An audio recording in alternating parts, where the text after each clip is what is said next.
안녕하세요. 이번에는 우리 나바테안 족속, 우리가 보통 나바테안 왕국이라고 이야기하죠. 나바테안 왕국의 수도 페트라에 여러분 오신 걸 환영합니다. 페트라의 그 유명한 알카전네로 가는 그런 길이죠. 바로 물길을 따라 이제 우리가 가게 될 텐데, 우리가 나바테안에 대한 이야기 성경에는 나오지 않아서 우리에게 잘 익숙한 언어는 아닙니다. 나바테안 그러면 우리 성경에는 누구와 관련되어 있냐면 바로 헤롯입니다. 헤롯이 주전 73년도에 이두메 지역에 태어났는데요.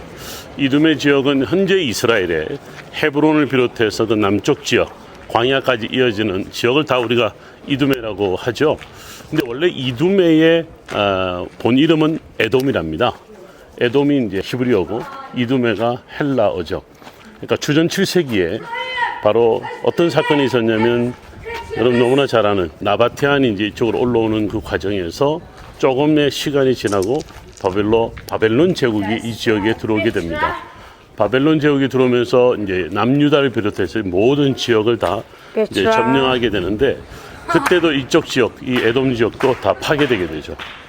그래서 이제 주전 7세기에 살짝 이 지역에 진출하려고 했던 나바테안 족속이 바로 주전 586년 예루살렘이 멸망되는 시기, 즉 6세기에서 7세기로 넘어오는 이 시점에 바벨론에 의해서 이 지역의 맹주 역할을 했던 에돔이 바로 나바테안 족속으로 대체되게 됩니다.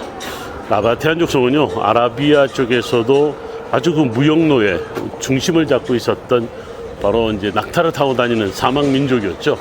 이들이 아라비아 반도 쪽에서 올라오면서 무역을 새롭게 형성하게 되는데, 그들이 가장 최고로 무역의 중심으로 이 지역을 발전시킨 시점이 바로 헬라와 로마 시대로 이렇게 바뀌어지는, 소위 우리 그레코 로만 시대라고 그러죠. 주전 2세기 때부터 주후 1세기 당시에 이 지역에 자리 잡으면서 엄청난 무역 도시로 성장하게 됩니다. 우리에게 이 나바테안 그리고 헬라와 로마 시대 그러면 여기에 또 누구 한 사람과 우리가 연결시킬 수 있냐면 바로 바울입니다. 고린도후서 11장에 보면, 제가 기억이 틀리지 않는다면 아레다 왕의 사람이 보낸 고관이라고도 표현해요. 이 사람이 다메섹까지 쫓아와서 바울을 잡으려고, 체포하려고 온다 하는 기록이 나오는데, 이 아레다 왕이라고 하는, 아레다라는 사람이 바로 아레타스 4세 나바테안 왕국의 왕이었습니다. 무슨 일이 있었길래 아레타스 4세가 바울을 잡으려고 이곳까지 사람을 보냈을까요? 바울은 예수님을 만난 이후에 아라비아에서 3년을 보냈다라고 알려져 있습니다. 그 아라비아, 바로 아라비아 속주를 가리킬 텐데요. 그 아라비아 속주의 핵심 도시 가운데 하나가 바로 페트라였던 거죠. 즉 나바테안 족속의 왕국이었던 거죠. 그래서 나바테안 족속의 왕국의 왕이 바울을 잡으려고 했다라고 하는 것은, 이곳까지 바울이 왔었고 바울이 나바테안 왕국의 어떤 사고를 친 거 아니겠어요? 다름이 아니라 예수 그리스도, 그가 성령의 임재로 인해서 다메섹 도상에서 만났던 예수님을 아마 이 광야에서 전하면서, 특별히 이곳 나바테안 족속의 수도였던 페트라에서 전하면서 아마 많은 복음의 증인으로 그가 서 있었을 것입니다.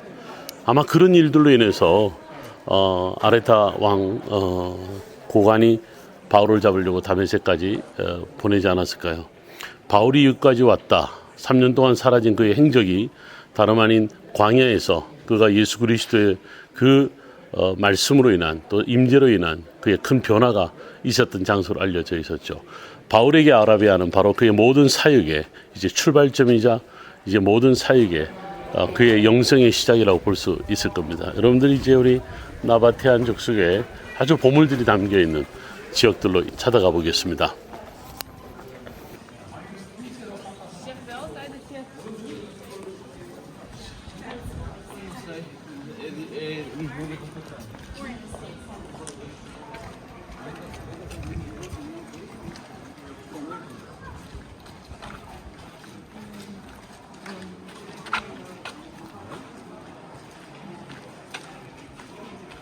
와, 드디어 알카전네,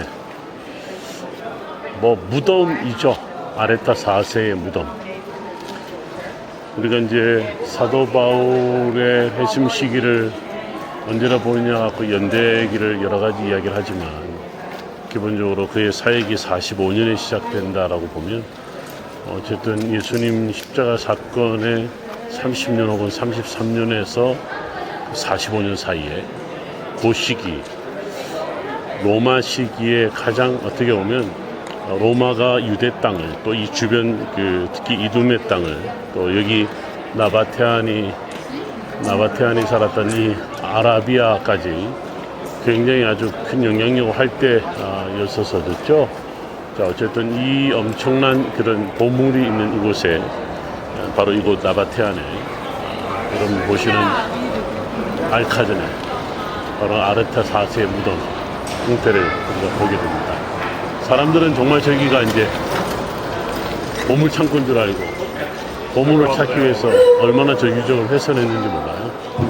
심지어는 전쟁이 있었을 당시에 군인들이 총으로 저것을 훼손하기도 했었으니까 여러분들 이 나바테안의 위대함은 이 알카전에 있음을 보게 됩니다.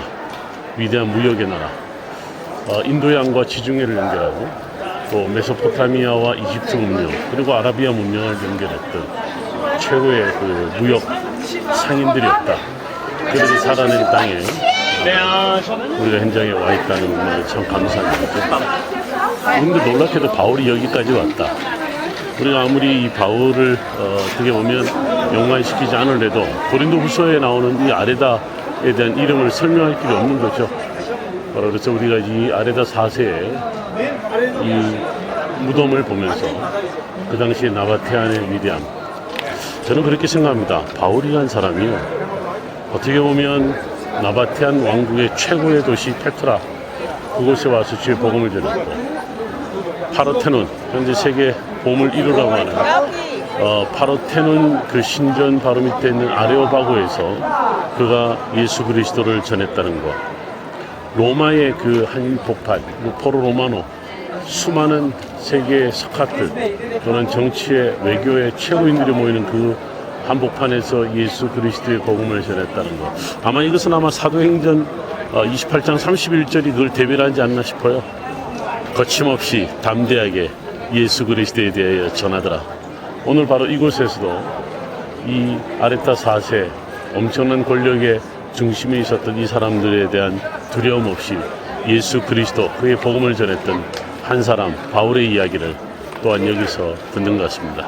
여러분들도 언제 한번 다시 찾아가신 분들은 찾아오신 분은 다시 한번 와주시고 또 아직도 찾아오지 못한 분들은 한 번쯤 찾아와 볼 만한 그야말로 세계 불가사의의 어떤 유적이 아닌가 싶습니다.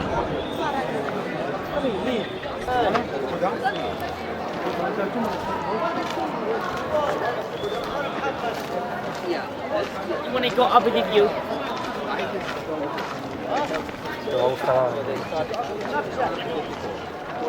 Me gusta.